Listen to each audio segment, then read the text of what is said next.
The engine sputtered, coughed, and died in the middle of a Brooklyn winter night. Sera slammed her palm against the steering wheel, her breath turning into white smoke in the air at 5 below zero. This was the car she had bought for $200 from a junkyard. It chose this moment to die. Her mother was dying in the hospital, and her 5-year-old daughter was home alone with a sick, frail grandmother. Her phone vibrated in her pocket. She looked at the screen. Mount Sinai Hospital. Her heart clenched. She had been afraid of this call for 6 months, ever since her mother had been diagnosed with end-stage cancer. "Miss Mitchell?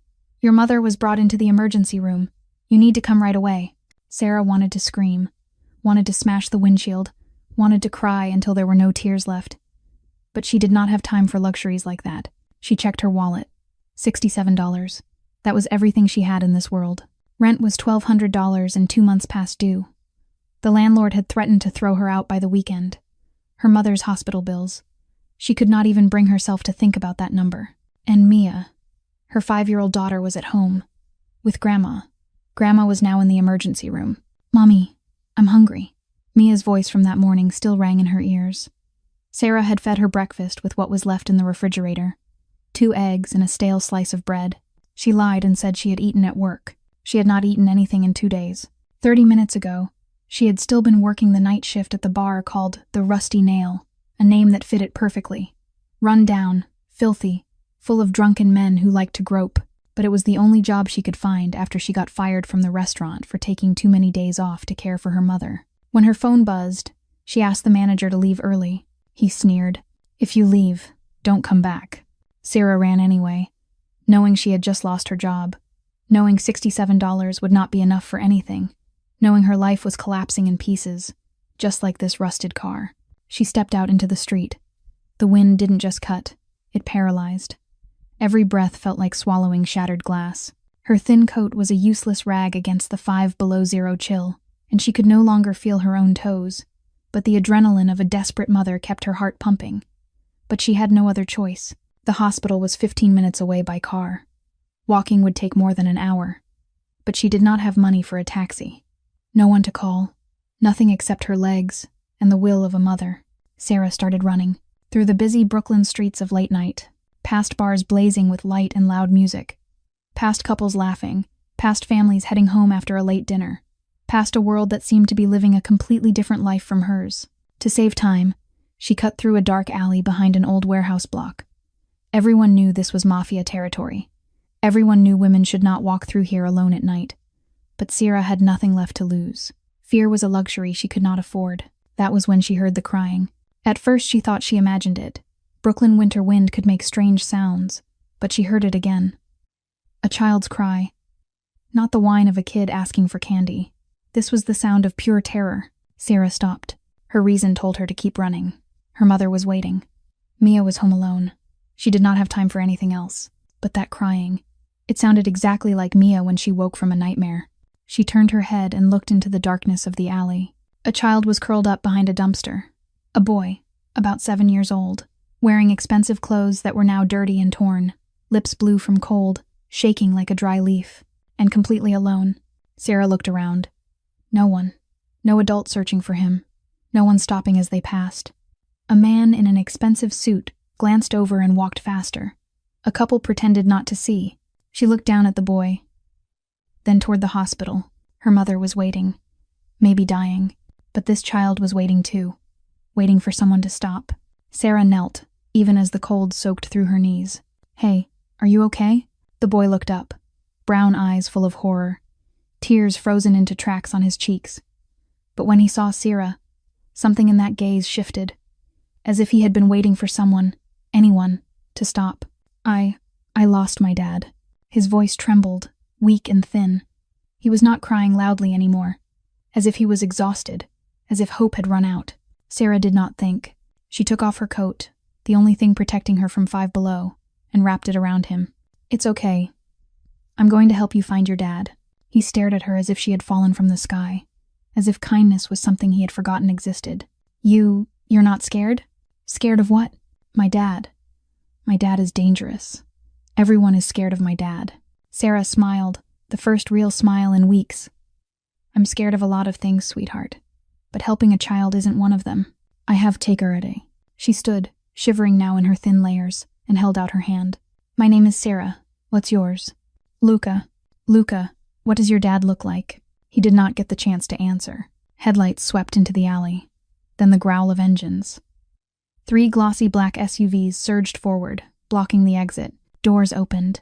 Men in black suits poured out, guns raised, steel flashing under the streetlights. Sera pushed Luca behind her. A mother's instinct was stronger than fear. She had no weapon, no strength, nothing but her body, but she was ready to die to protect this child. From the middle SUV, a man stepped out, tall, probably over 6 feet.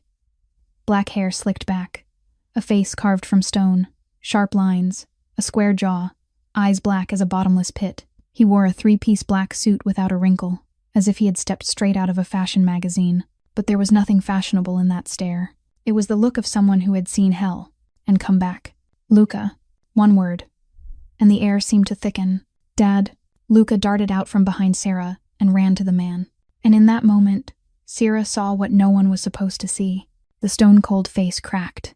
The man dropped to his knees and pulled his son into his arms as if the boy would vanish if he let go. Broad shoulders trembling. Jaw clenched so hard cords stood out in his neck. "Are you hurt? Did anyone touch you?" His voice was rough, as if he were holding back an ocean of feeling. "No, Dad. She saved me." Luca pointed at Sera. "She gave me her coat." The man stood, still holding his son with one arm. He turned to look at Sera. For the first time, she looked straight into the eyes of the devil, and the devil looked back. What did he see? A thin woman, pale, shivering in a light shirt in the middle of a winter night, dark circles under her eyes from sleeplessness, hands rough from work, the shape of someone life had wrung dry, drop by drop. But she still stood tall, still did not bow her head, still met his gaze without flinching. "Who are you?"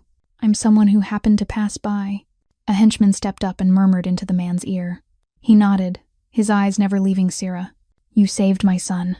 I only did what anyone would do." The man laughed. Not warm, the laugh of someone who had seen too much of the world's ugly truth. "No. 20 people walked past my son tonight. I had people watching. 20 people saw a child crying and kept going. Only you stopped." He moved closer. Sera caught the scent of expensive cologne, cigarette smoke, and something more dangerous, the smell of power. "And you gave my son the only coat you had, in 5 Below." Sera said nothing. There was nothing to say. The man looked down at the coat on Luca's shoulders, then back at Sera, shivering, lips pale, arms wrapped around herself in a useless attempt to stay warm. He took off his own coat, cashmere that had to cost as much as a month of her rent, and draped it over Sera's shoulders. "My name is Dante Valenti, and I owe you." Sera knew that name. Everyone in Brooklyn knew that name.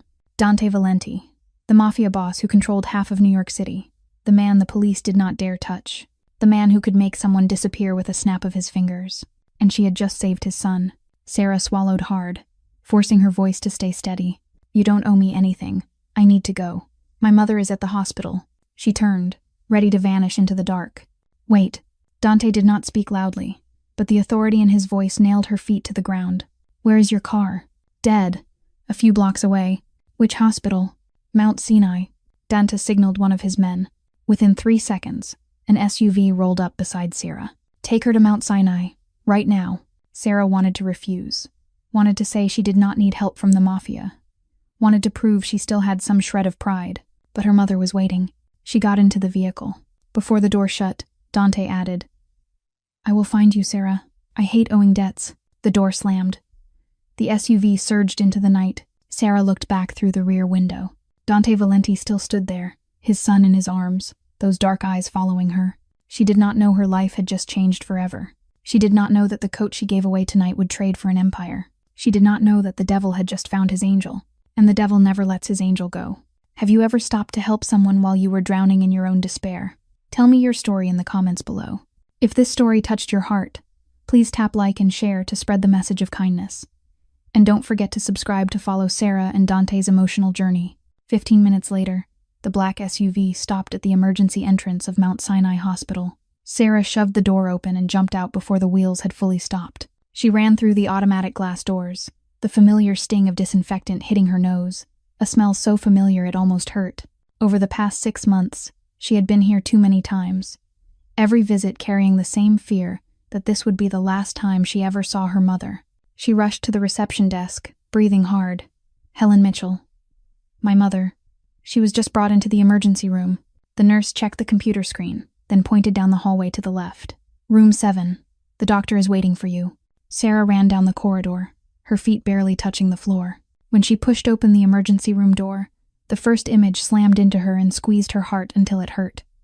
Her mother lay on the hospital bed, her small body swallowed by wires and machines, skin so pale it was almost translucent, eyes shut tight. Her chest rose and fell weakly to the rhythm of the ventilator. "Mom," Sera whispered, tears spilling before she could stop them. She stepped to the bedside and took her mother's thin hand. Ice cold. Fingers that had once cooked her warm meals, that had once smoothed her hair night after night when she was little, now so fragile she felt they might disappear. "Miss Mitchell?" Sera turned. A middle-aged man in a white coat stood in the doorway, his face serious, but his eyes full of compassion. "I'm Dr. Harrison. We need to talk." They stepped into the hallway. Dr. Harrison held a folder, his voice low and slow, as if trying to soften the weight of what he was about to say. "Your mother's tumor has spread faster than we expected. She needs surgery immediately. If not, I'm afraid she may not make it through the night." Sera felt her legs threaten to give out. "Surgery? Then do it. Do whatever you have to do." Dr. Harrison was quiet for a moment. Then he said, gently, but each word landed like a hammer to her chest. With the weight of the debt momentarily lifted by a man she barely knew, Sera could only watch as the red "in use" sign above the operating room flickered to life. The surgery lasted 4 unforgettable hours. Sera jolted to her feet. "What? Who? Who paid?" "I don't know. Finance only said the payment was made through a company, no individual name." Dr. Harrison looked at her. "Whoever it was, they just saved your mother's life. We're taking her into surgery now. I will be in." He turned away, leaving Sera alone in the quiet hallway. She knew who did this. Only one man. Dante Valenti, the Mafia boss who had said he hated owing debts. And he had paid his debt in his own way. Sera did not know if she should feel grateful or furious. She now owed a Mafia boss. The surgery and post-operative treatment are estimated at around $80,000. The hospital needs confirmation of payment before we proceed. $80,000. The number rang in Sera's mind like a death bell. She had $67 in her wallet. No insurance, no wealthy relatives, nothing at all. "I don't have..." Her voice caught. She could not finish the sentence. Dr. Harrison looked at her with the eyes of a man who had witnessed too many versions of the same tragedy. "I understand your situation, but the hospital has policies. There is nothing I can do." Sera leaned against the wall. Her legs could no longer hold her. She slid down onto the hospital's freezing floor, both hands clutching her head, tears spilling through her fingers. She had fought for 6 months, worked until she was worn raw, skipped meals to save money for her mother's medicine, sold every valuable thing in the apartment. And now, when her mother needed her most, she was completely helpless. She thought of Mia sleeping alone at home, thought of her little girl growing up without her grandmother, thought of having to explain to a 5-year-old that Grandma had died because Mommy did not have enough money to save her. "Miss Mitchell?" Dr. Harrison's voice pulled her up from the pit of despair. She looked up, eyes swollen and red. Something strange just happened. He glanced down at the folder, confusion on his face.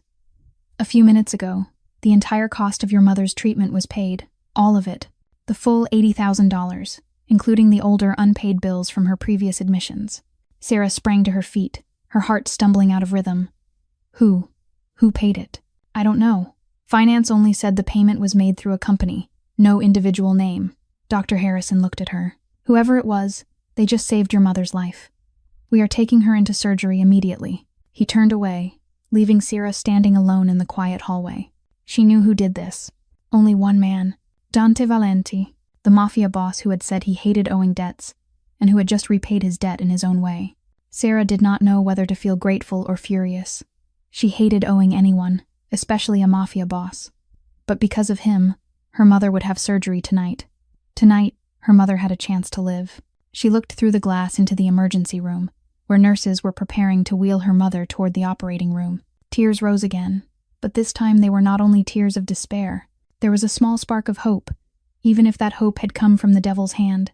The surgery lasted 4 hours. Sera sat on a hard plastic chair in the hallway, her eyes locked on the operating room doors, her hand still gripping the expensive cashmere coat Dante had draped over her shoulders. The faint trace of men's cologne clinging to the fabric brought back the memory of that man's dark eyes, the way he looked at her as if he were reading every page of her life. When Dr. Harrison stepped out and said the operation was a success, Sera cried the way she had not cried in years. But right after, anger surged in, fiercer than anything she had felt. She now owed a Mafia boss $80,000, a sum she could not earn, even if she worked her whole life. She asked the finance department about the person who had paid. They gave her only a company name. Valenti Holdings. No direct address, no phone number, nothing. Sera searched on her old phone, the battery down to 10%. She typed in Dante Valenti, and a flood of results appeared. Articles about his business empire, rumors about ties to the underworld, rare photographs of him at charity events for the city's upper class. No phone number. No way to reach a man who lived beyond the reach of ordinary life. Sera made up her mind that she would repay every dollar, even if it took her the rest of her life. She did not want to owe anyone, especially not someone like Dante Valenti. She was walking toward the recovery room to see her mother when her feet stopped cold. He was standing there, right in the hospital hallway at 4 a.m, still in that flawless three-piece black suit, not a wrinkle in sight, still carrying the presence of a king walking into his own territory. 2 large men in black suits stood a few steps behind him, their watchful eyes sweeping the corridor. "Miss Mitchell." Dante's voice was warm and low, but heavy with power. "How did the surgery go?" Sera clenched her hand, nails biting into her palm until it stung. "You had no right to do that." Dante tilted his head, ink-dark eyes fixed on her with faint amusement. "Do what?" "Pay my mother's bills. $80,000. Do you think I'm going to accept that money like a gift? I don't think anything. I simply paid a debt." "You don't owe me anything." Sera stepped closer, ignoring the intimidating presence of his guards, ignoring the reality that she was standing up to one of the most dangerous men in New York. "I helped Luca because it was the right thing to do, not to trade it for money. I'm not that kind of person." Dante watched her in silence, his gaze unshaken. Then he did something that caught Sera completely off guard. He smiled. Not the cold smile from before. A real one, brief, but enough to soften the sharp edges of his face. "Do you know what made me notice you, Sera Mitchell?" He moved closer, and Sera had to lift her chin to meet his eyes. 20 people walked past my son. 20 people saw a child crying and turned away. They didn't want trouble. They didn't want to waste time. They didn't want to get involved in someone else's mess. But you, a woman with a mother dying in the hospital, a daughter alone at home, and exactly $67 in her wallet. You stopped. You gave my son the only coat you had in Five Below. He paused, his voice dropping lower. "You think I could leave a debt like that unpaid?" Sera shook her head, forcing her voice to stay steady even as she trembled inside. "I don't need your pity." "This isn't pity. This is respect." Dante looked straight into her eyes. "You're different, Sera. You have something money can't buy, and I respect that. I will pay you back every dollar, no matter how long it takes." "You don't need to." "I do. For my self-respect." Dante tilted his head, something in his eyes flickering that Sera could not read. "All right. If you insist on repaying a debt, I'll give you a chance." He reached into his coat and pulled out a black business card, with only a string of numbers printed in silver ink. "When you're ready, call me." "Dows." Sera took the card, her fingers brushing the hard, cold edge of it. When she looked up to say something, Dante had already turned away, walking down the hallway with the ease of a man who owned the world. He stopped at the far end of the corridor, without looking back. "Oh, and Sera, keep the coat. Consider it a gift from Luca. He hasn't stopped talking about you since last night." Then he disappeared through a doorway, leaving Sera alone with the card in her hand and her heart pounding out of rhythm. She stared at the phone number, knowing that if she called it, her life would never be the same again. But she also knew she had no choice. Her pride would not allow her to owe anyone, even if that person was the devil. Sera made it back to the apartment just as the sky began to pale. A weak sunrise slipping through the old, torn curtains that could no longer keep the wind out. She opened the door quietly, stepped inside, and shut it behind her. She leaned against the wall for a long moment, until her exhausted legs could carry her any farther. The apartment lay still in the dim light. The familiar smell of dampness rushed into her nose. Cold seeped from the cracked wall through her thin layers, and she shivered. Sera moved toward the tiny bedroom, where Mia was curled up on the worn-out bed. Her little girl clutched a fraying stuffed bunny as if it were the only thing protecting her from the world outside. Sera sat on the edge of the bed and gently smoothed her daughter's soft curls. Tears rose again when she looked at that angel face, lost in sleep. "I'm sorry, sweetheart," Sera whispered, her voice breaking. "I'm sorry I can't give you a better life." Mia stirred, eyes still closed, murmuring something in a dream. Sera bent and kissed her forehead, then stood and pulled the thin blanket higher around her. She stepped into the living room, if the cramped space could even be called a living room, and looked around. The walls were stained with damp, the ceiling peeled in patches, the yellowed paint flaking away. The old sofa she had bought secondhand for $20 sagged to one side, the padding gone. The kitchen was only a corner. The refrigerator rattled loudly all night, and inside it was nearly empty, except for a few eggs and a carton of expired milk. This was everything she could give her daughter. Sera picked up the stack of mail that had been shoved beneath the door. Her hand went numb when she saw the red envelope from the building management company. She knew what it was before she even opened it. Notice of termination of lease. Due to 2 months of unpaid rent, Ms. Mitchell has 7 days to vacate the apartment, or we will proceed with the necessary legal action. 7 days. Sera had 7 days before she and Mia would be thrown onto the street. Her mother was in the hospital. She had just lost her job. She had $67 in her wallet, and now she was about to lose the only shelter she had left. She dropped onto the broken sofa, still holding the letter, her eyes staring into nothing. This apartment was miserable, but it was the only place she could call home. It was where Mia had taken her first unsteady steps. It was where Sera had rocked her to sleep night after night while Tyler, drunk, sprawled on the sofa with a bottle in his hand. Tyler. Sera did not want to think about him, but the memories surged in like a tide. They had been happy once, or at least Sera had believed they were. Tyler had been sweet, with a charming smile. He had promised her a better life. He had said they would build a future together. Then the job fell apart. Pressure piled up, and Tyler turned to alcohol, then to drugs. The beatings started with a light slap and grew worse. The early apologies came with tears. Later there was only cold silence. Sera endured it because she thought Mia needed a whole family. She endured it because she had nowhere to go. She endured it because she was afraid that if she left, Tyler would find her, and it would be worse. Then one night, when Tyler was drunk and hit Mia just because the child's crying kept him from sleeping, Sera knew she could not endure one more day. She grabbed her daughter and ran into the rainy night with 1 bag of clothes and $300 in savings hidden inside Mia's diaper. 3 years ago, she had thought she escaped hell, but hell never truly lets anyone go. Sera looked down at the black business card still tucked in her pocket, the silver-printed phone number glinting in the weak light. She could call. She could take help from Dante Valenti.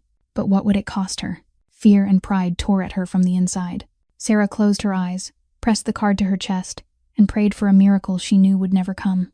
3 days later, Sera was feeding Mia dinner, the two of them splitting a bowl of instant noodles, when the pounding on the door erupted like it meant to tear the apartment apart. Mia startled so hard she dropped her chopsticks, her wide eyes fixed on her mother in fear. Sera lifted a finger to her lips, signaling silence, her heart hammering in her chest as the banging grew more violent by the second. "Sera, open the door. I know you're in there." To the teleddy. That voice made the blood in Sera's veins turn to ice. Tyler. 3 years had passed and she still could not forget that sound. The voice that once whispered sweet promises, then became a growl before every beating. She stood frozen in the middle of the room, not knowing what to do. There was nowhere to run. If she called the police, he would vanish before they arrived, then come back when no one was there to protect her. "You think you can hide from me, Sera? Open the door. Now." Dizzy 7. The blows hit so hard the hinges shuddered. "Mommy, I'm scared." Mia ran to her and clung to Sera's leg, her small body trembling. Sera bent down and wrapped her arms around her daughter, forcing her voice to stay steady even as she felt herself breaking apart inside. "It's okay, baby. Go into the bedroom, close the door, and don't come out until I call you." "But Mommy..." "Listen to me, Mia." Mia nodded, tears rolling down her cheeks. She ran into the bedroom and shut the door. Sera straightened, drew a deep breath, and opened the front door. Tyler stood there. Nothing like the boy she had once loved. His face was hollow, eyes sunken deep. His skin had that gray, worn look of someone who had been using for too long, clothes wrinkled and filthy. The stink of alcohol and sour sweat hit her like a wall, but in his cloudy eyes, the look she feared more than anything was still there. A predator's look. "Well, look at this," Tyler sneered, stepping into the apartment without being invited. "My ex-wife, 3 years, and you're still living like a rat in this rat hole. What do you want?" Sera forced her voice to hold, stepping back. "What do I want? I want money. You owe me, Sera." "I don't owe you anything. You ran off with my savings. You think I forgot?" Tyler moved closer, alcohol heavy on his breath as it washed over her face. But I didn't come here for that. I heard you found yourself a rich man. Somebody paid your old lady's hospital bills. 80,000. Sera's heart stopped. He knew about Dante. I don't know what you're talking about. Don't lie to me. Tyler grabbed Sera's arm and squeezed so hard she cried out in pain. Words all over the neighborhood. Sera, you've got a king paying your tabs now. You're going to get me 50,000 to clear my debts, or I'll tell Volkov's men exactly which penthouse you're hiding in. Consider it an alimony payment.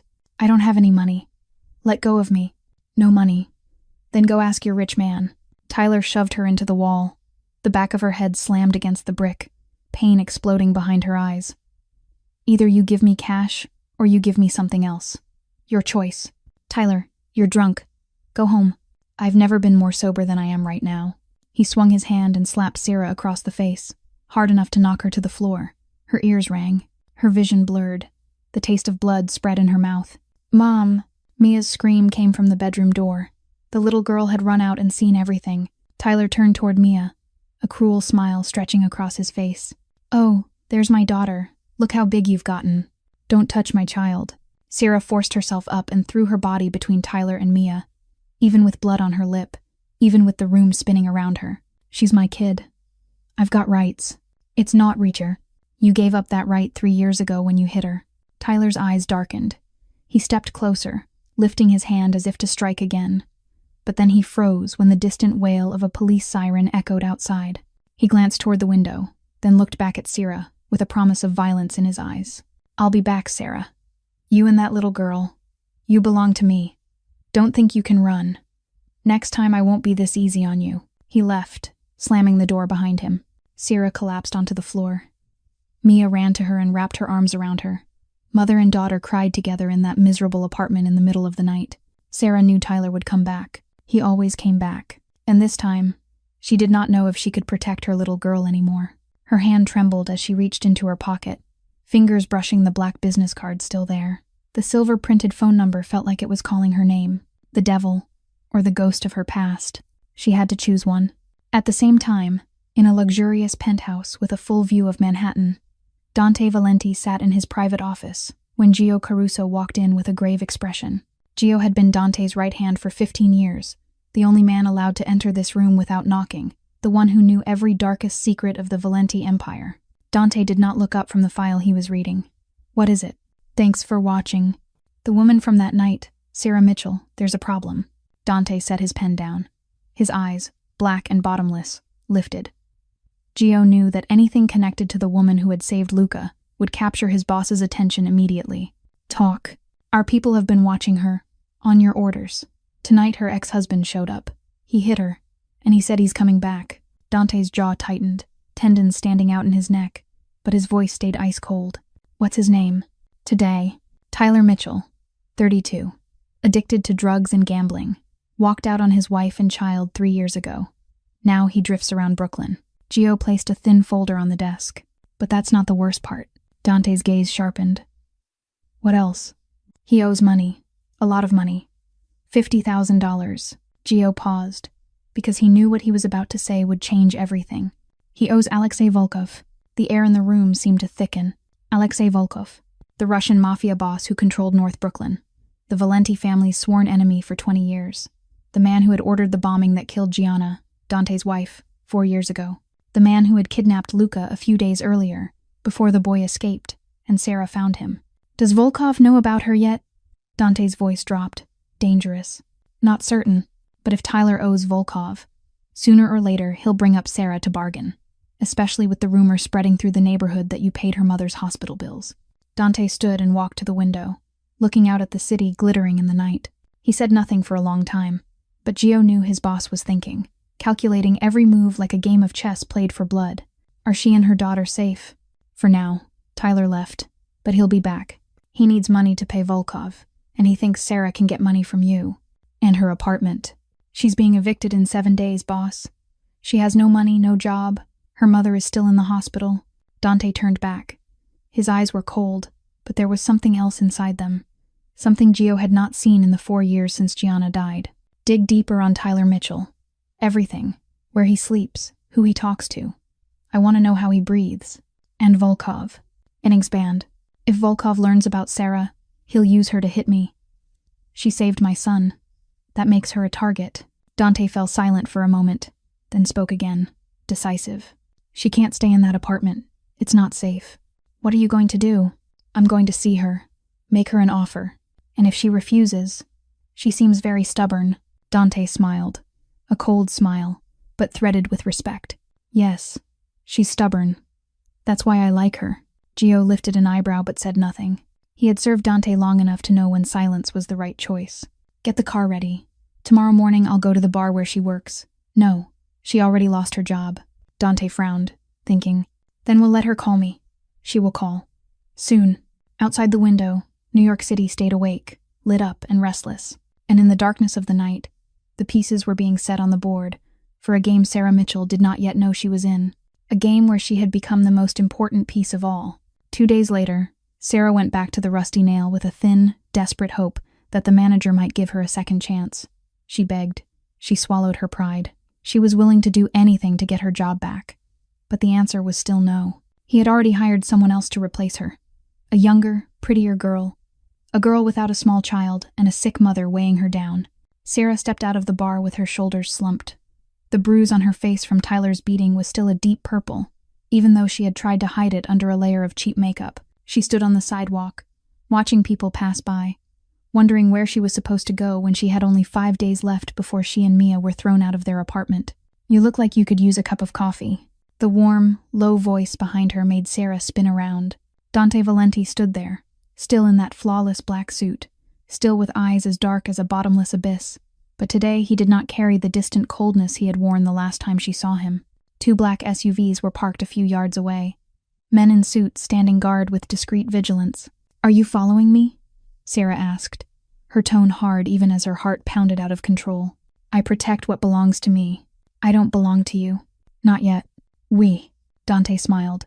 A private, unreadable smile that left Sera unsure whether she should be angry or afraid. Have coffee with me.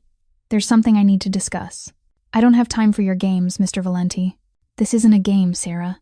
This is about survival. Yours and your daughter's. The words froze her in place. Sera looked into Dante's eyes, searching for any hint of deception, but she saw only absolute seriousness. She said nothing. She only nodded and followed him into a small coffee shop nearby. They sat in a shadowed corner. Dante signaled for coffee, then waited until it was just the two of them before he spoke. I know about Tyler. I know he came to your apartment. I know he hit you. Sera clenched her hands beneath the table. You've been watching me. I've been protecting you. There's a difference. I don't need anyone to protect me. You do. More than you think. Dante leaned forward, his voice dropping. Tyler owes dangerous people, Sera. Very dangerous. He owes $50,000. And the men he owes aren't the kind who wait patiently. Sooner or later they will come for you. To collect his debt through you. Why would they come for me? I have nothing to do with Tyler's debts. Because he will sell you. Dante's gaze did not blink. He will tell them his ex-wife knows a wealthy man. That you can get money.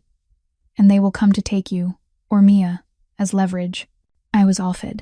Sera's blood turned to ice. Mia, no, they can't. They can. And they will if you don't have someone protecting you. Dante held her eyes. I'm offering you a solution. What solution? Work for me. I have a restaurant in Manhattan, completely legitimate. I need a manager. The salary is 5 times what you made in that filthy bar. Medical insurance for you and your family. And most important, protection for you and Mia. 24 hours a day, 7 days a week. I would day. Sera shook her head, a bitter laugh slipping out. You expect me to believe that's all it is. No strings, no price. The only price is that you work hard. I don't hire useless people. I'm not selling my soul to the devil. Dante tilted his head, something like amusement glinting in his eyes. I don't buy souls, Sera. I repay debts. You saved my son. That's a debt I can never truly repay. But I can try. I don't need your pity. This isn't pity. It's respect. For a strong woman trying to protect her family. Dante stood, placing another business card on the table. This one had an address printed on the back. You have 3 days to think. After that, the offer expires. But Sera, remember this. The men Tyler owes won't give anyone 3 days. They don't give second chances. And when they come, you won't be able to protect Mia by yourself. Has meter. He walked away, leaving Sera sitting alone with a cooling cup of coffee and the heavy card in her hand. She stared out the glass and watched Dante climb into the black SUV, then vanish into the flow of traffic. 3 days. She had 3 days to decide whether to trust the devil. But if what Dante said was true, she did not even have 3 days.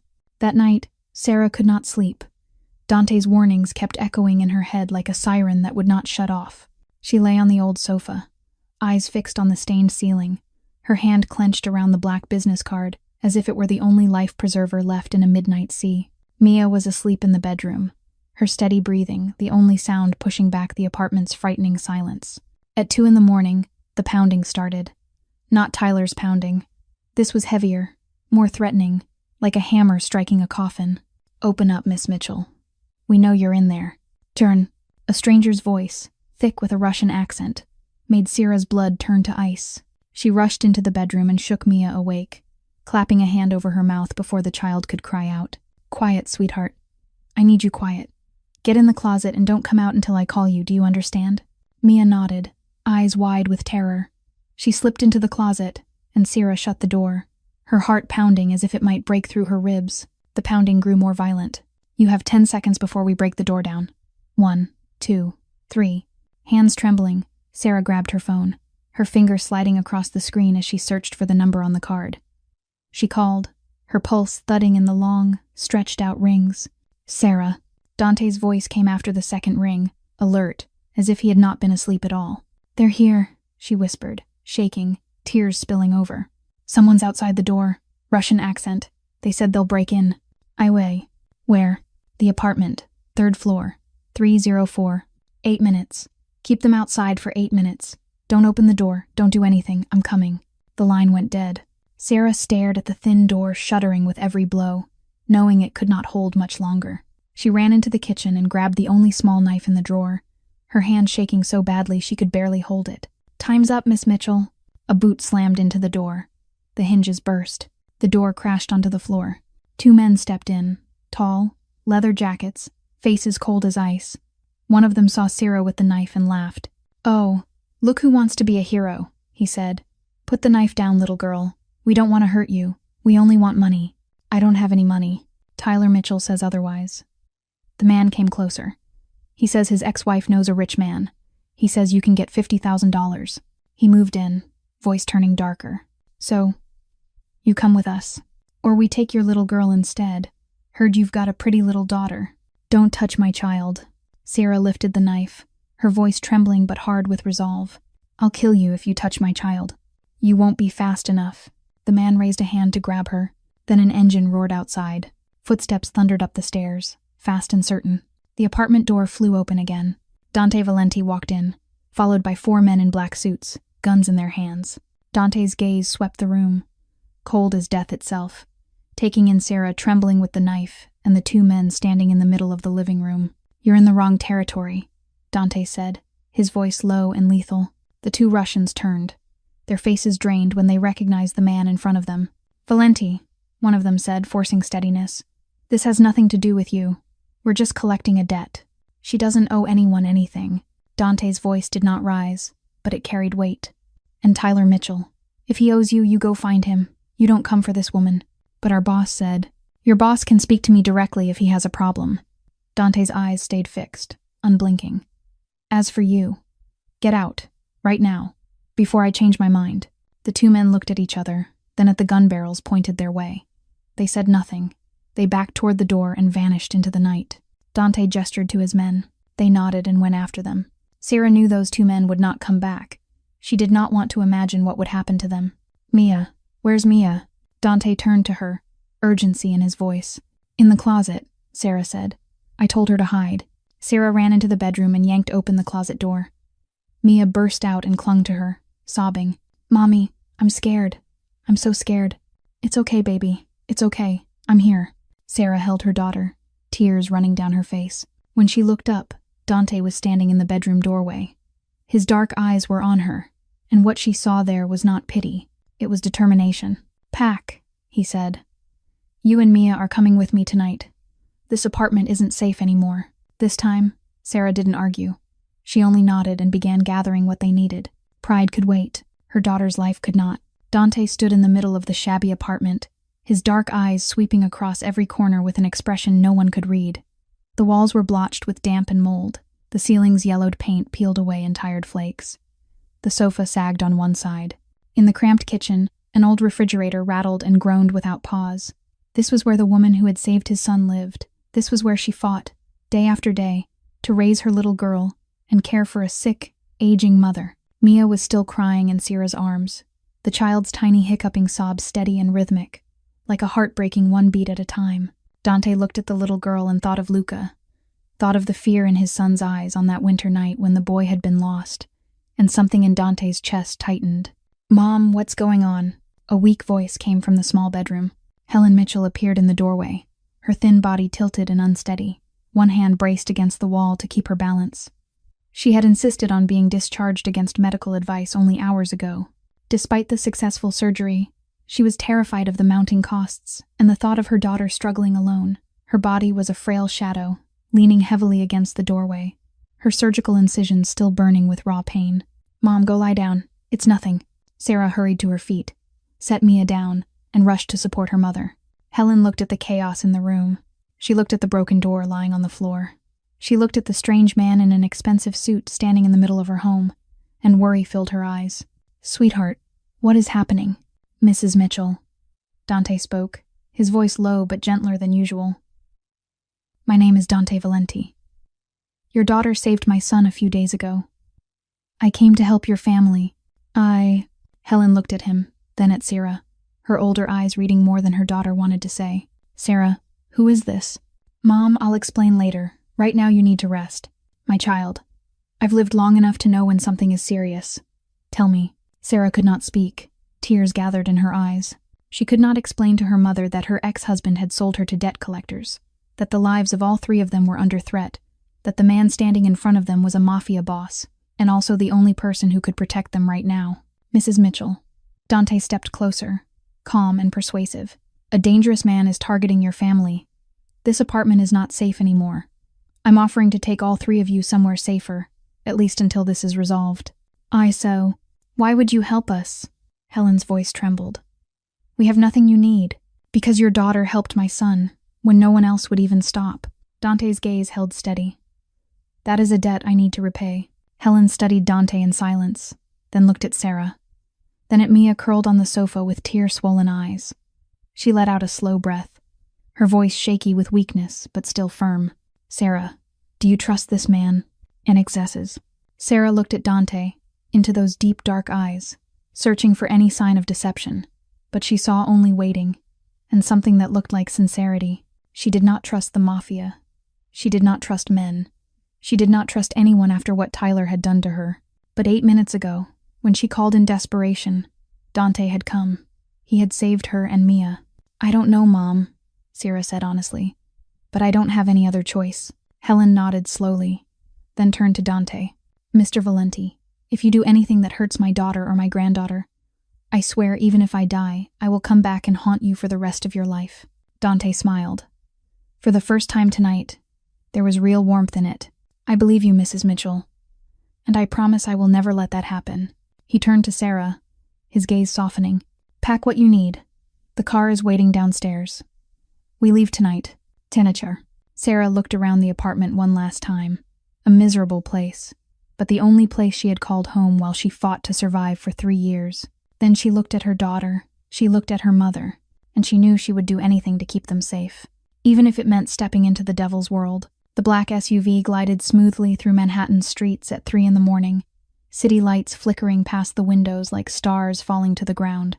Mia had drifted off in Sera's arms, her breathing steady again after the panic, while Helen sat silent beside them, holding her daughter's hand as if letting go would make everything vanish. Sera stared out through the glass, watching the city slide by, wondering where she was going, and whether this decision could possibly be the right one.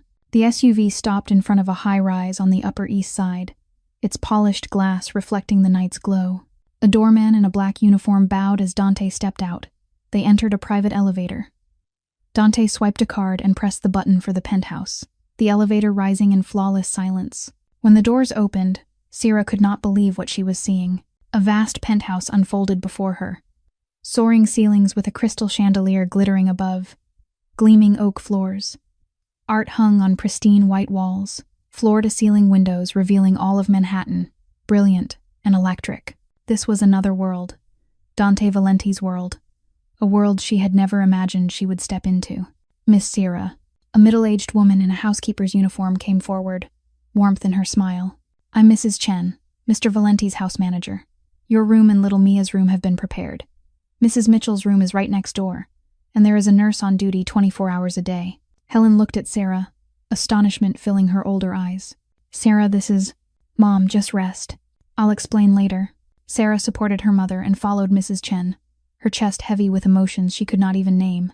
She had just laid Mia down on the large bed in a room 3 times the size of their old apartment, when small footsteps sounded outside the door. "Dad, are you home?" Luca appeared in the doorway, eyes half closed from sleep. But the moment he saw Sera, he woke fully. "Miss Sera, you're here. Is late." He ran to her and threw his arms around her as if she were family he had not seen in years. Sera was startled, but she bent down and hugged him back, feeling the warmth and absolute trust in those small arms. "Dad said you'd come live with us. Is it true?" "Yes. Me and Mia will be here for a while." "Who's Mia?" Luca tilted his head, curious. Sera pointed to the bed where Mia was sleeping. "My daughter. She's the same age as you. 2 on." Luca tiptoed closer, studying Mia with wide, curious eyes, then looked back at Sera. "She's so cute. Tomorrow, can I play with her?" "If Mia says yes, then yes." Dante appeared in the doorway, watching his son with a gentleness Sera had never seen on that cold, controlled face. "Luca, you need to go back to sleep. You have school tomorrow." "But Dad, I want to wait until Mia wakes up." "You'll see Mia tomorrow. Now go to bed." "Don't." Luca followed Mrs. Chen reluctantly, but before he left, he turned back to Sera. "Miss Sera, thank you for coming. I'm really happy." When Luca was gone, the room sank into silence. Sera stood by the window, looking out over Manhattan glittering below, feeling as if she were standing in the middle of an unreal dream. "You're not comfortable here." Dante's voice came from behind her. "I don't know what I'm supposed to feel." Sera did not turn around. 24 hours ago, I was worrying about not having money to buy instant noodles for my child. Now I'm standing in a penthouse worth more than everything I'll ever earn in my life put together. This isn't a prison, Sera. You're free to go anywhere, do anything you want. There will just be security with you. Security, or surveillance. Security. Dante stepped closer and stood beside her at the window. "The men who came to your apartment tonight belong to a dangerous organization. They won't give up easily.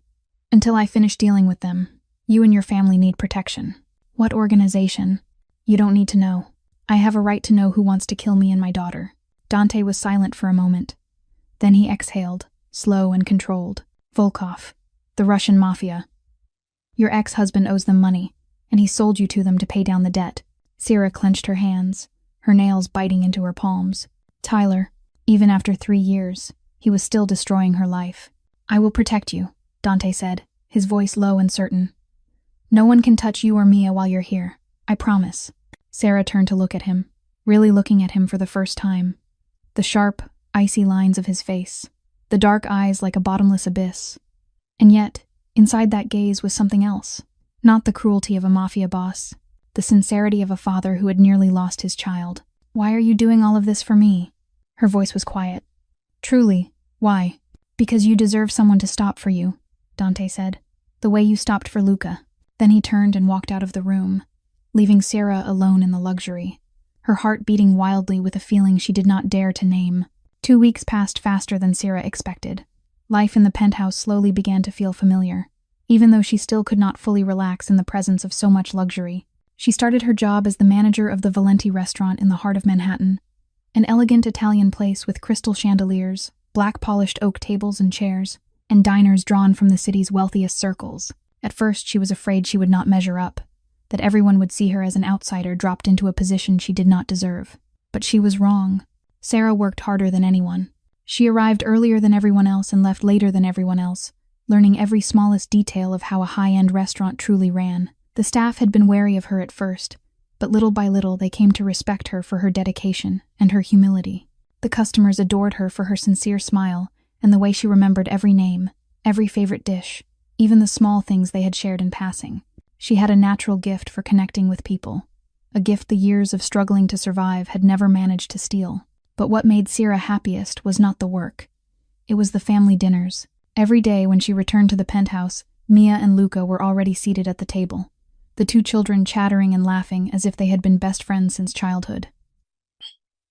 Luca taught Mia how to play chess. Mia taught Luca how to draw funny little animals. They watched cartoons together. They ran through the enormous apartment together. Their laughter rang through walls that had once felt cold and silent. Helen grew stronger day by day as well. Color returned to her face, healthy and warm again, helped by attentive medical care and meals that finally offered real nourishment. She often sat on the balcony watching the Manhattan sunset, sometimes telling Mia and Luca fairy tales, sometimes simply sitting in quiet, watching the children play with a look of deep contentment. Sera realized that her mother had not lived without fear for money or illness in a very long time. Helen deserved these peaceful days. And then there was Dante. He rarely joined them for dinner because of work, but whenever he did, the air in the dining room seemed to shift. Luca would eagerly tell his father everything that had happened that day, from the high score he earned at school to the Lego castle he and Mia had built, the tallest one yet. Dante listened with complete patience, complete focus. Sometimes he nodded, sometimes he smiled, sometimes he asked questions that made Luca talk even more. Sera began to understand that there was another side to Dante Valenti. Not the cold, frightening Mafia boss, but a father who loved his son without limits. One evening, as Sera cleared the table after dinner, she happened to see Dante standing in the hallway, his back against the wall, his eyes turned toward the living room, where Mia and Luca sat drawing together. His face had softened. The sharp lines of it seemed to fade, replaced by a quiet peace she had never seen on him before. "Luca has changed so much since Mia," Dante said, aware she was behind him even though he did not turn. "For 4 years, since his mother died, he barely spoke to anyone other than me and Mrs. Chen. He had no friends. He did not play. He would sit alone in his room for hours. I worried until I could not sleep." "Mia too," Sera said, stepping beside him, looking at the children with him. Ever since Tyler left, she became shy, afraid of strangers. She flinched whenever there was a loud noise. But here, with Luca, she is like a different child. Maybe they needed each other. Maybe. However, they stood side by side in silence. They did not need more words. They simply watched the two children laughing together. Sera felt the warmth of the man beside her. She felt his presence like a solid wall, shielding her from the outside world. And she realized something that frightened her. She was beginning to get used to this feeling, used to having him near, used to him being there, used to the way his eyes found her when she was not looking. Dante Valenti was a Mafia boss, the most dangerous man she had ever met. A man she should not trust, should not depend on, should not allow herself to feel anything for beyond gratitude. But her heart refused to obey her mind. It beat faster whenever he was close. It warmed whenever he smiled at his son. It trembled whenever those dark eyes looked at her, as if she mattered more than anything in the world. Sera knew she was stepping into a dangerous place. Not danger from the Russian mafia or her ex-husband. Danger from her own heart. A scream cut through the dead of night and Sera jolted upright in bed, her heart hammering in panic. She realized the sound was not coming from Mia's room, but from Luca's room at the end of the hall. Without thinking, she ran out, barefoot on the icy wooden floor, and pushed open his door. Luca was curled up on the bed, arms wrapped around his knees. His whole body was shaking. Sweat gleamed across his forehead. His eyes were wide, fixed on nothing, filled with absolute terror. "Mom, don't go. Mom, please don't go." He kept repeating it, his voice breaking, snagging on sobs. Sera did not hesitate. She climbed onto the bed and pulled Luca into her arms the way she always held Mia when her daughter had nightmares. "It's okay. I'm here, Luca. I'm here. It's just a dream. Just a dream." She stroked his hair, her voice soft as a lullaby, rocking him gently to soothe the panic.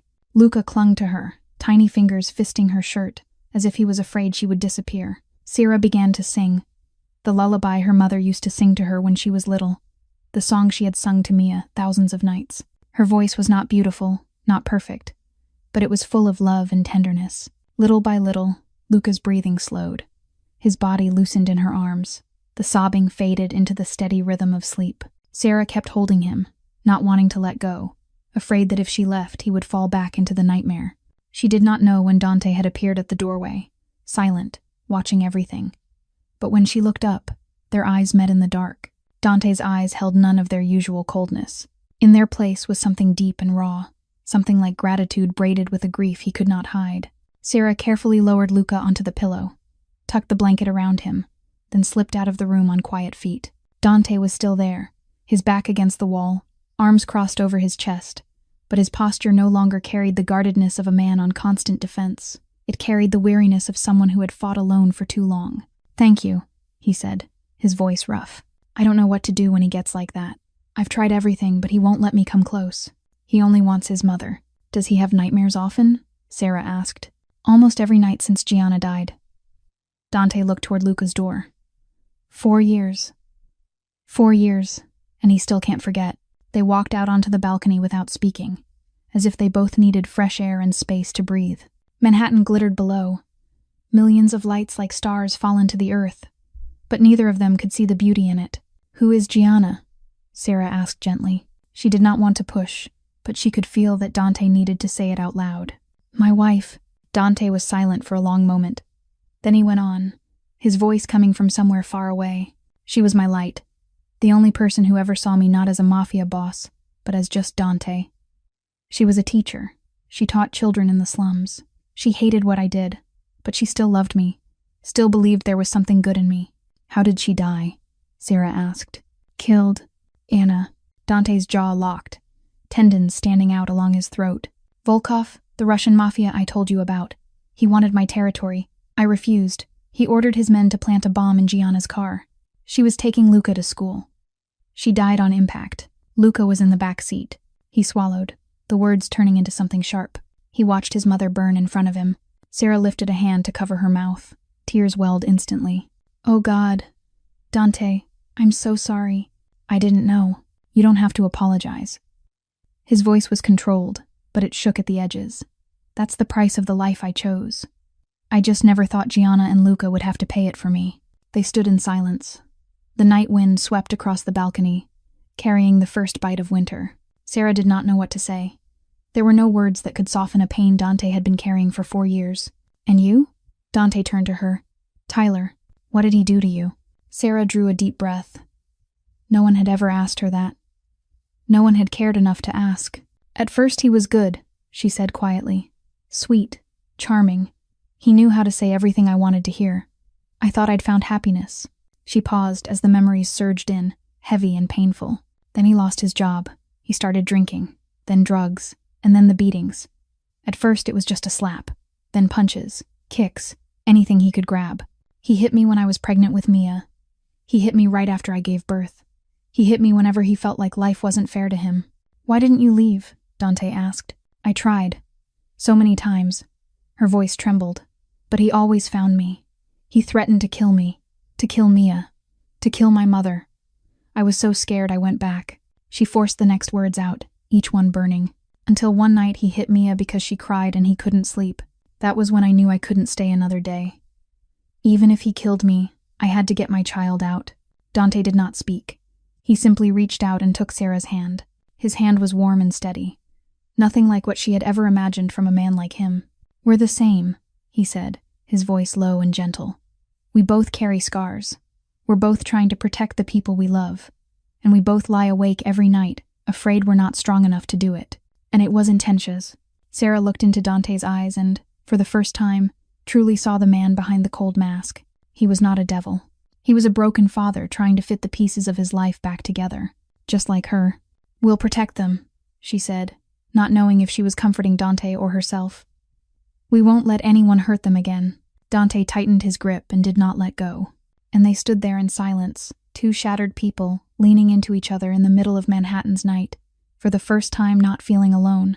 At that same time, in an abandoned warehouse in northern Brooklyn, Nico Bianchi was sitting across from Alexei Volkov through the screen of a laptop. Nico had worked for the Valenti family for 12 years. He was one of the men Dante trusted most, but no one knew that 2 years earlier, he had secretly switched sides to Volkov for a large sum of money and a promise that he would rule Brooklyn once Dante fell. Volkov was a man in his 50s, with snow-white hair and ice-cold blue eyes. His voice, carrying that unmistakable Russian tone, came through the computer speakers. "So Valenti brought that little girl into his home. Interesting. Not just brought her in." Nico leaned forward, his voice dropping, as if he feared someone might overhear even though he was alone. "He is changing. I have seen the way he looks at her, the way he speaks to her, This is not just repaying a debt. Valenti has feelings for this girl. Volkov laughed, a chill laugh that rang out like metal striking metal. Dante Valenti, the coldest boss in New York, falling in love with a poor girl from Brooklyn. 4 years after his wife died, he finally opens his heart to someone, and that someone happens to be our target. Fate can be so cruelly ironic. What should we do? Take her. Her and the little girl.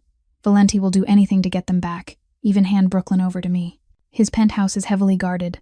The most modern security system. Guards on watch 24/7. I cannot get people inside. You are Valenti's man. You can disable the security system. One? Nico fell silent, thinking. He knew this was the biggest gamble of his life. If he succeeded, he would be rich and powerful. If he failed, Dante would kill him without hesitation. I need someone else on the inside. Someone who can get close to the girl and the child without raising suspicion. Do you have anyone in mind? Nico smiled, the vicious smile of a man who has found the perfect piece on the board. Tyler Mitchell, her ex-husband. He owes us $50,000 and he is desperate to find a way to pay it back. He will do anything if we promise to wipe the debt clean. Contact him. But remember, he is only a tool. When the job is done, deal with him. I do not like leaving a tail. Understood. The next night, Nico met Tyler in a shabby bar tucked into a shadowed corner of Brooklyn. Tyler looked even worse than the last time. His eyes were sunken. His hands trembled from withdrawal. His clothes were wrinkled and filthy. He was sinking in the mud of his own making, and he was ready to cling to anything that might pull him out. $50,000. Debt erased. And another $20,000 in cash if you help us with one thing. Nico slid a glass of liquor toward Tyler. Tyler drained it in one swallow, his eyes lighting up with greed. What is it? Your ex-wife, Sera Mitchell, and your daughter, Mia. What do you want to do to them? That is not your business. You only need to tell us their schedule. When they leave the house, where they go, who they are with, and when we move, you will help lure them to a place we name. Tyler hesitated for a moment, but the hesitation lasted only a few seconds. Fine, but I want the money up front. Half. You will get $10,000 first. The rest after the job is done. They shook hands. The deal was sealed. Tyler did not know that he had just sold his soul to the devil, and that when the work was finished, he would not live long enough to spend that money. Outside the bar, the Brooklyn night swallowed everything, and in that darkness, a deadly plot was slowly taking shape, aimed straight at the woman Dante Valenti had begun to love. A month had passed since the night they stood together on the balcony. A month of unspoken looks, of accidental brushes of the hand, of moments when the two of them stood closer than necessary. Sera tried to deny what she felt. She told herself it was only gratitude. She told herself she could not love a mafia boss. She told herself she had learned the painful lesson of trusting men, but her heart did not obey her reason. It still beat faster every time Dante walked into the room. It still warmed whenever he smiled at Mia. It still ached to be near him, even though she knew just how dangerous that was.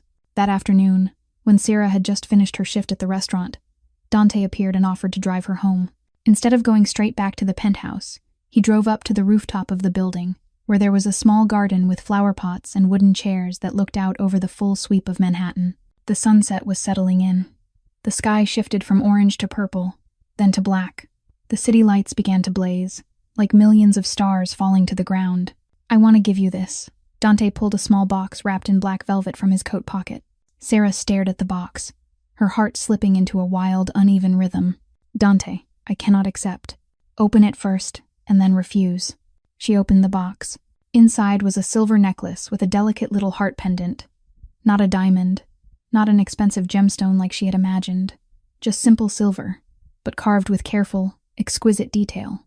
Gianna hated expensive things, Dante said, his voice gentle, as if he were sharing a secret. She said love is not measured in carats. She said the simplest things are the most precious, because they come from the heart. Sera looked at the necklace, then looked at Dante, understanding that this was not only a gift, it was a confession. In his way, the way of a man who had forgotten how to love after 4 years sunk in darkness.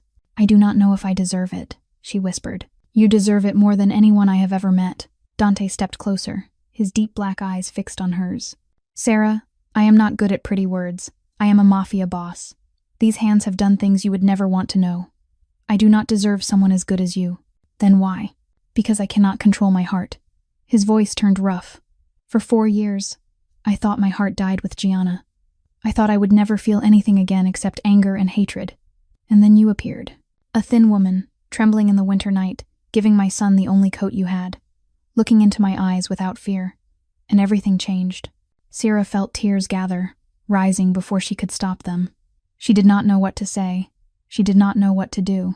You are a mafia boss. You kill people. She said it not to accuse him, but to remind herself of reality. Yes, I kill people. I do dark things. I am not asking you to forgive those things.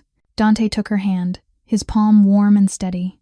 I am only asking you to give me a chance to prove that I can protect what I love, that alongside the darkness in me, there is still something good, something Gianna once saw, something you have awakened again. I am afraid, Sera admitted, her voice trembling. I trusted a man and he almost killed me. I am afraid to trust again, afraid to love again, afraid to be hurt. I will never hurt you, Sera. That is the only promise I can make, and I will keep that promise with my life. They stood facing each other, Manhattan sunset like a painting of gold and orange behind them. A soft wind drifted through, carrying the warmth of spring on its way. Dante lifted his hand and gently brushed Sera's cheek, his fingers trembling as if this were the first time he had touched a woman after 4 long years. May I kiss you? Sera did not answer with words. She rose onto her toes and placed her lips on his. The first kiss was light as a butterfly's wing, shaking, like 2 hearts learning to beat in the same rhythm. Sweet, like a promise of a future neither of them dared to dream. When they parted, Dante fastened the silver necklace around Sera's neck. His fingers skimmed her skin, leaving a trail of warmth that made her shiver. No matter what happens, you are mine, Sera Mitchell, and I will protect you until my last breath. Sera did not know what the future would bring. She did not know whether she was making the right decision, but standing in Dante's arms beneath the Manhattan sunset, she allowed herself to believe that happiness could come from places no one expected, even from the hands of the devil. On the first Sunday after the kiss on the rooftop, Dante suggested that the whole family go to Central Park for the day, and Sera could not say no when she saw Mia's and Luca's eyes light up with excitement.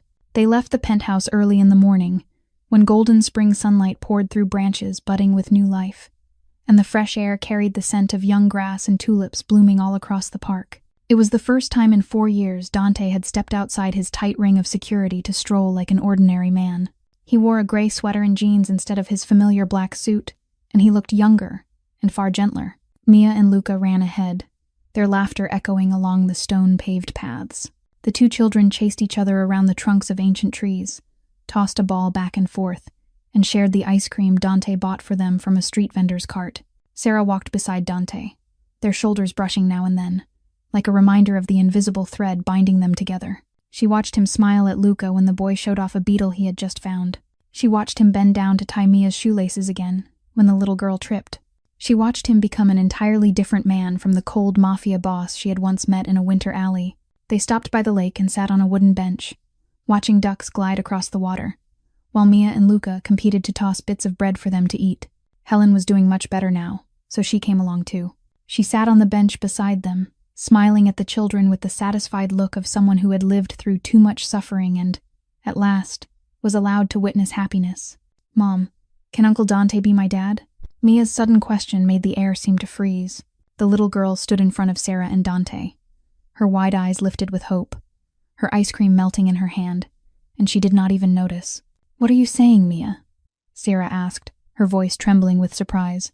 I want Uncle Dante to be my dad. Luca has a dad, so why do I not have one? Uncle Dante is so good to me. He buys me ice cream. He carries me when I am tired. He reads me stories every night. I want him to be my dad.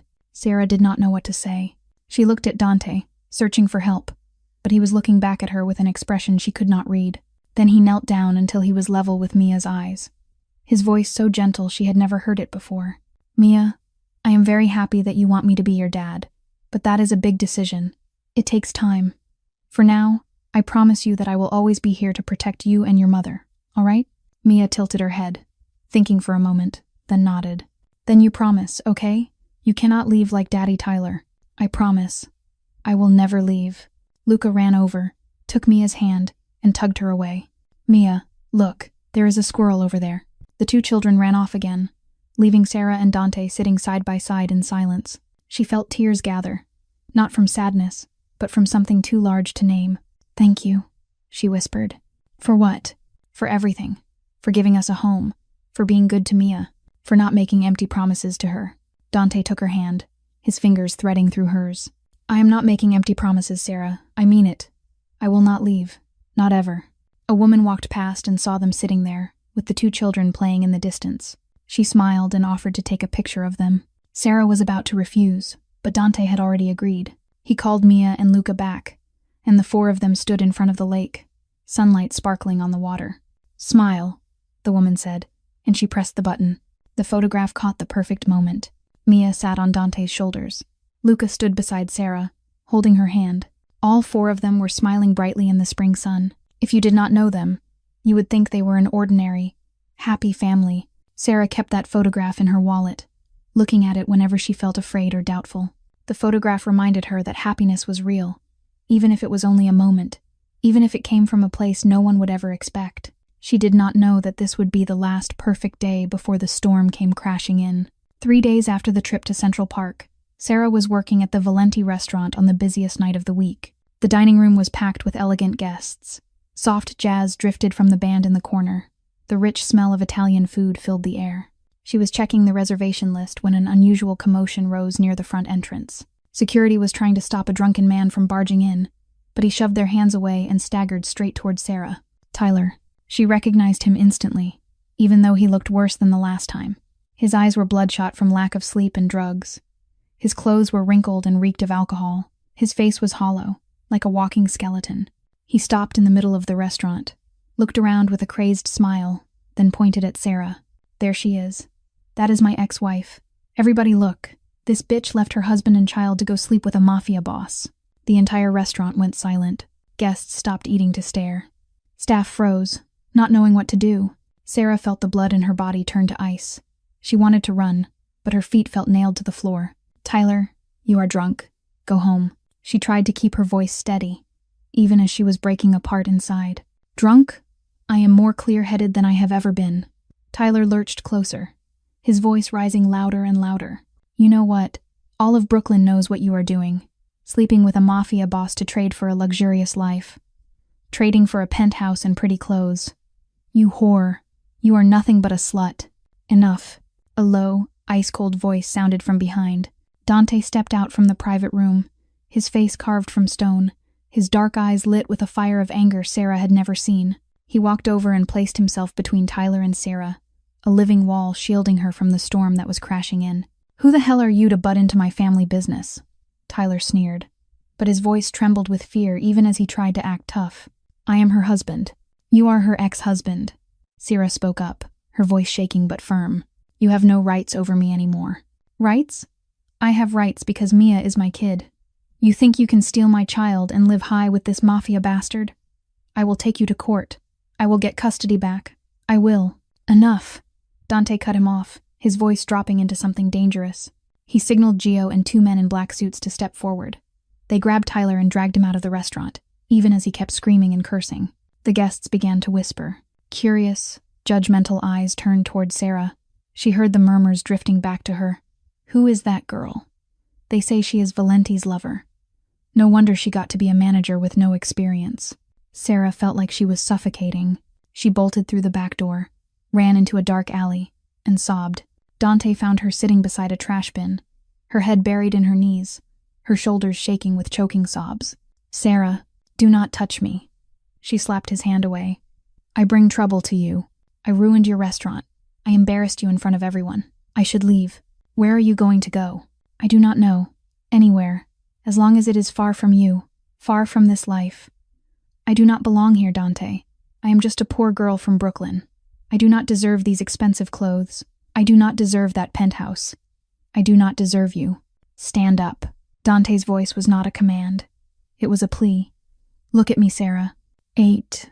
She lifted her face, her eyes red, her cheeks soaked with tears. Dante knelt in front of her, not caring that his expensive suit was touching the filthy ground of the alley. You are not trouble. You are the best thing that has happened to me in the past 4 years. You are the reason Luca laughs again. You are the reason I want to wake up every morning. You are the reason I believe there is still something in this life worth fighting for. But Tyler, I will handle Tyler. He will never come near you or Mia again. You do not understand. He will never let me go. He will come back. He always comes back. This time he will not be able to come back. Dante held her face, his fingers gently wiping the tears from her cheeks. "I promise, Sera. I promise I will protect you. Please believe me. Please do not leave." Sera looked into Dante's eyes and saw not the coldness of a mafia boss, but the fear of a man terrified of losing the woman he loved. She did not speak. She only wrapped her arms around him and cried into his shoulder, letting him hold her in the dark alley in the middle of the New York night, two broken people clinging to each other in the storm. That night, Dante did not return to the penthouse, because he had to handle what happened at the restaurant and make sure Tyler could not cause more trouble.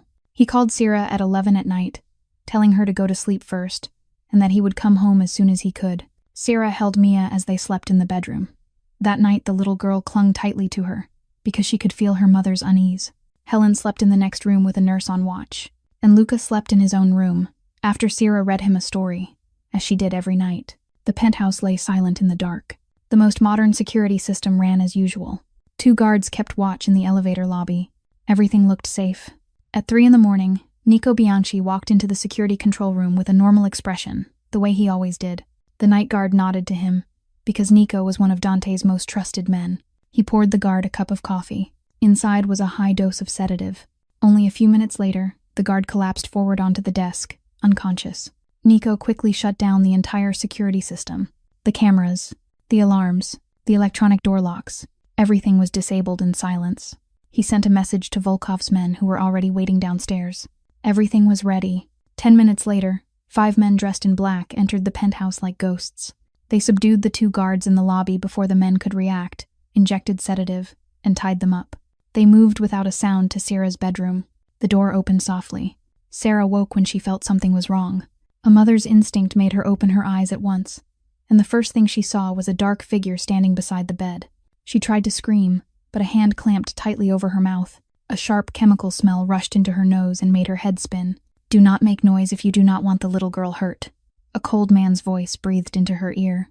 Mia jerked awake. The little girl saw strangers in the room and began to scream. Another man lifted her up and covered her mouth. Sera screamed in her throat, but no sound came out. She struggled in despair, but she could not fight the strength of those large men.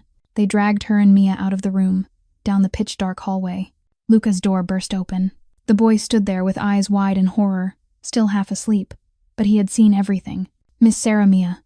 Luca cried out and rushed toward them. One of the attackers shoved him to the floor. "Take them. Now. Quickly." Luca lay on the floor, watching Sera and Mia being pulled away. The boy screamed until his voice went raw. His screams echoed through the silent penthouse, but no one came to save them. Helen ran out of her room. A man shoved her down, her head striking the wall. The nurse tried to intervene, but she was knocked down as well. Everything happened in less than 5 minutes, and when the darkness swallowed the elevator carrying Sera and Mia away, Luca was still on the floor, crying and calling their names.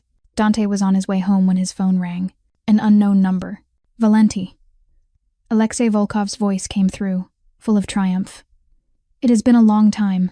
Dante tightened his grip on the phone, his jaw grinding. "Volkov, what do you want?" "I have what you treasure," Volkov said.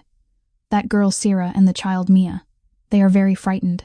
It's not ready fied." Mia's crying sounded through the phone. Sera's voice, shouting as she tried to call her daughter's name, then the sound of a slap, and everything went silent. "You dare touch them, I swear I will. You are not in a position to threaten me, Valenti." Volkov cut him off. $50 million, and withdraw all your forces from Brooklyn. You have 24 hours. If not, then receive the bodies of mother and daughter. The line went dead. Dante slammed the accelerator and drove toward the penthouse like a madman. When he arrived, the scene before him made his blood seem to boil. Luca was curled up in the corner of the living room, his eyes empty, staring into nothing. The boy was not crying anymore. He only sat in silence, trembling, as if his soul had left his body. Helen was having her head wound bandaged by the nurse. She sobbed, calling Sera's name and Mia's name. Dante knelt in front of Luca and took his son by the shoulders. "Luca, did you see anyone? Did you hear them say anything?" Luca did not answer. He only looked at his father with those hollow eyes, like 4 years earlier when he watched his mother die. "You promised to protect them." At last the boy spoke, his voice weak and broken. You promised Miss Sera and Mia would be safe." Dante pulled his son into his arms, his body shaking with rage and pain. He had promised to protect Sera and Mia. He had promised no one could touch them, and he had failed. Gio burst into the penthouse, his face stricken with panic. "Boss, Nico is gone. He is a traitor." Dante stood up. His dark eyes flared with the fire of hell. "Gather all our men. Find Nico. Find Volkov. Turn all of New York upside down if you have to." His voice was ice cold, but it carried a fury that could burn an entire city to ash. "I will get them back, and anyone who dares lay a hand on them will pay with their life." Sera woke up in a pitch-dark room that reeked of dampness and machine oil, her head throbbing from the sedative, her body tied to a hard wooden chair. She panicked and looked around, trying to see through the darkness to find her daughter, and when her eyes finally adjusted, she saw Mia lying on the cold ground in the corner of the room, the little girl's hands and feet tied too, duct tape sealed over her mouth. Mia, my baby, are you okay?" Sera cried out, jerking hard against the ropes even as they cut into her wrists until they bled. Mia opened her eyes, her gaze full of terror and tears, trying to say something, but only muffled sounds came through the tape.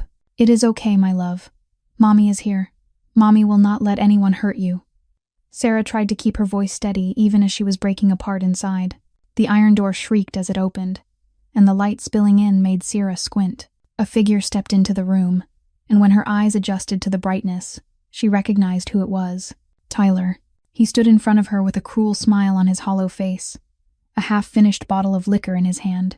"Well, look who it is. My beloved former wife. You. What are you doing here?" "Me? I am the one who guided them into the penthouse. How do you think they found you?" "I know all your habits, Sera. I have been watching you for weeks." Sera stared at Tyler with disgust and horror. "You sold your daughter to them?" "My daughter?" Tyler sneered. "That little thing might not even be mine. I'm not sure. And even if she is mine, so what? I need money, and you two are the perfect bargaining chips." He moved closer to Mia, and Sera fought like a madwoman against the ropes. "Do not touch my child, Tyler. Do not touch my child. You are not in a position to give me orders, Sera. You should worry about yourself. Volkov is not an easy man. If Valenti does not pay, you will die, and I think he will not pay. $50 million is a lot of money. No matter how much he loves you, he is not crazy enough to throw that kind of money away. You will die for this, Tyler. Dante will find us, and you will die. Maybe, but by then I will be in Mexico with the money they paid me, and you will be a corpse." Tyler left, and the darkness swallowed him, leaving Sera and Mia behind. Sera looked at her daughter, tears running down her cheeks, and she swore to herself that even if she died, she would protect the little girl, that even if she had to sacrifice her life, she would not let anyone lay a hand on Mia. At the same time, in an abandoned warehouse in eastern Brooklyn, Nico Bianchi was kneeling on the concrete floor, his face smeared with blood, his hands tied behind his back. Dante stood in front of him, eyes dark as a bottomless abyss, and in his hand was a loaded gun. "Talk. Where are they?" "I do not know. Dante fired one shot into Nico's thigh, and Nico's scream echoed through the empty warehouse. "I will ask again, and every time you lie, you will lose another part of your body. Where are they?" "Volkov's warehouse, in northern Brooklyn, near the docks. I swear that is everything I know." Dante turned to Gio. "Verify it. Gather the men. We leave now." "And what about him?" Gio looked at Nico. "Leave him here. When I get Sera and Mia back, I will come back and deal with him. He will beg to die before I am finished with him." Dante stepped out of the warehouse. His phone vibrated. Volkov's number. "Valenti, 12 hours left. Do you have the money yet?"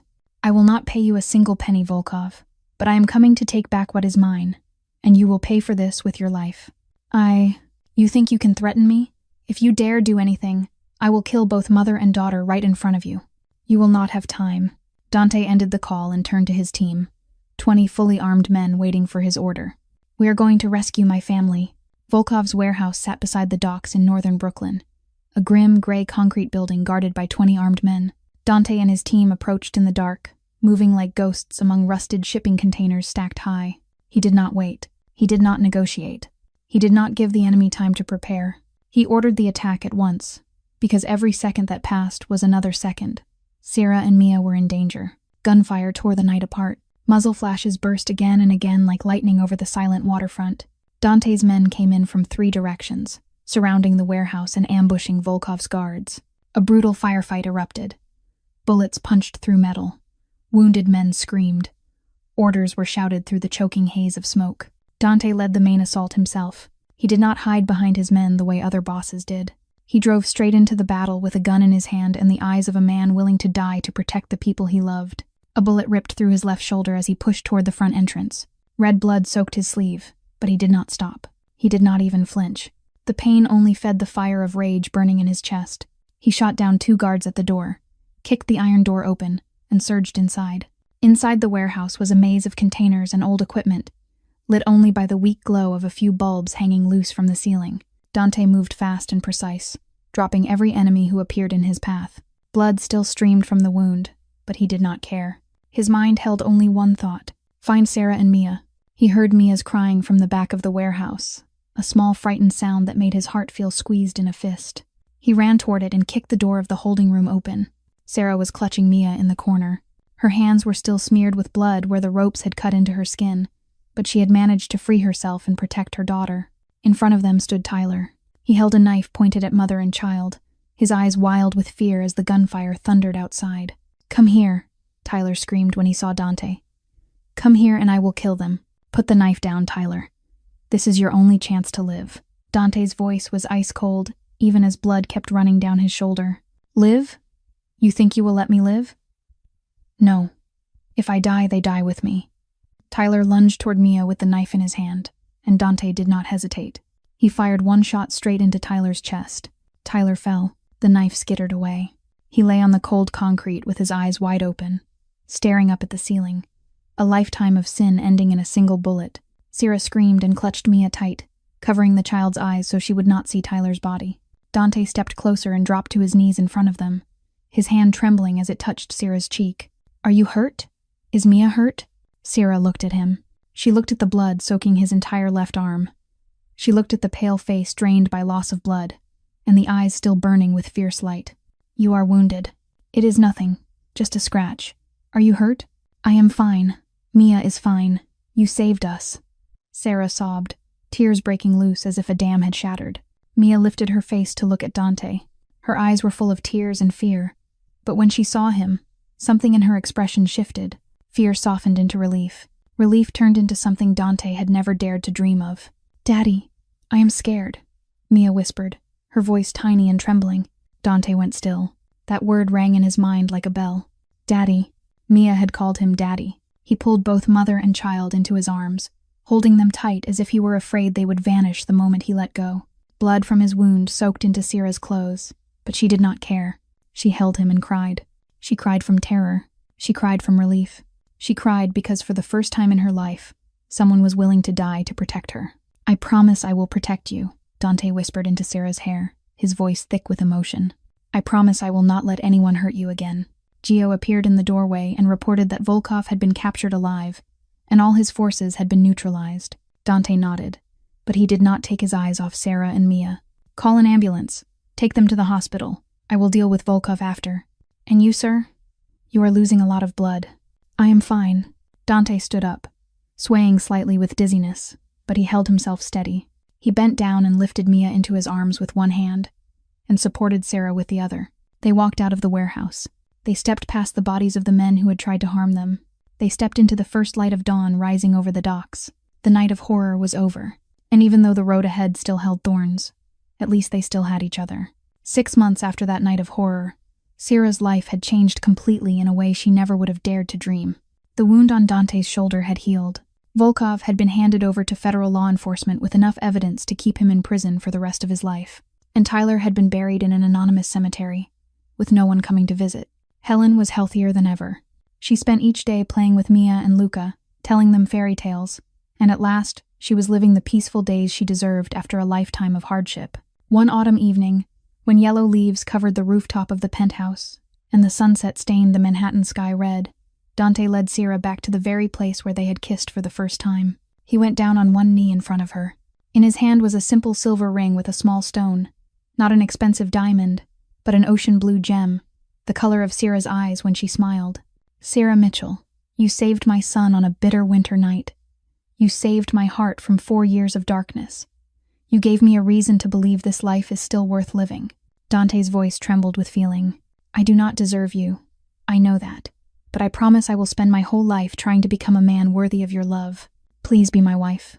Sera cried and nodded. She could not speak the words, but she did not need to. Her kiss said everything for her. The wedding was held 1 month later. Not a lavish wedding with hundreds of guests, the kind people would expect from a wealthy mafia boss, but a small, warm ceremony in the penthouse, with only the dearest people. Helen sat in the front row and wept with happiness. Mia and Luca served as flower girl and ring bearer in a sweet little white dress and a neat black suit. Mrs. Chen and Gio stood in the corner, smiling like people who had witnessed a miracle. Sera wore a simple ivory wedding gown, holding a small bouquet of roses, and she walked to Dante with a heart overflowing with love and hope. When they exchanged vows, when Dante slid the ring onto her finger, when they kissed beneath the Manhattan sunset, Sera knew her life had turned the page, the most beautiful page she had ever been allowed to write. 5 years later, the Valenti family had grown to 6. Dante and Sera had 2 more children. Little Gianna, 4 years old, was named after Dante's late wife as a tribute and a remembrance, and Marcus, 2 years old, had the same dark eyes as his father. Luca was 12 now, tall and steady, and he had called Sera Mom since the wedding day, loving his younger siblings like his own blood. Mia was 10, beautiful and intelligent. She had forgotten the painful memories and remembered only the love that wrapped around her like shelter. Helen lived with them, healthy and happy. She spent her days playing with the grandchildren and cooking warm family meals. Dante had shifted most of the business into legal channels. The Valenti restaurant chain expanded across New York and major cities. He still held power in the underworld, but he no longer took part directly in the dark work. And Sera ran a charity dedicated to helping women facing domestic abuse. The foundation, called Second Chance, had helped hundreds of women escape hell and begin new lives. One winter night, as Sera was on her way home after a fundraising event, she saw a woman crying in a dark alley. She was young, maybe not yet 30, her face bruised, her arms holding a small child who slept deeply. Sera pulled over, stepped out, and walked toward the woman, even though her driver warned it might be dangerous. "Are you all right?" Sera asked softly, kneeling down to meet the woman's eyes. The woman looked up. Her eyes were full of fear and despair, exactly like Sera's eyes 6 years earlier when she stood in a Brooklyn alley beside a broken car and a life falling apart. "My husband. I do not know where to go. I have no money, no one to turn to." "Tencher." Sera slipped off the coat she was wearing and draped it over the woman's shoulders, just the way she had done for Luca on that winter night long ago, just the way one small act of kindness had changed her entire life. "I will help you. You are not alone anymore. I know a safe place for you and your child. I know because 6 years ago, I was just like you. Nothing, no one, but someone stopped for me, and now I will stop for you, and it is not." That night, Sera brought the woman to her foundation, arranged safe housing for her, and began the process of getting her help. When she got home, Dante was waiting in the living room. He had already heard Gio's report about her stopping to help the woman in the alley. "You saved someone again." He smiled as she sat down beside him. "I only did what someone did for me 6 years ago." Sera rested her head on his shoulder. "Do you know, if that night I had not stopped to help Luca, none of this would have happened. I would not have met you. There would be no family like this, no life like this. But you did stop, because it was the right thing to do. No matter how miserable I was, no matter how desperate I felt, I could not leave a child crying in the cold night." Dante kissed her forehead, his voice gentle and full of love. "That is why I love you, Sera Valenti. Because no matter how badly the world treated you, you still kept your kind heart." This story reminds us of something simple, and yet deeply profound, that sometimes a small act of kindness can change an entire life. Sera stopped to help a lost child even when she was at the bottom of her own life, and that very act opened a door to happiness she never would have dared to dream of. Kindness is a circle. When you give it, it comes back to you in the most unexpected ways. Have you ever stopped to help someone when you were struggling yourself? How did this story make you feel? And did it remind you of anything in your real life? Please share your thoughts and feelings in the comments below.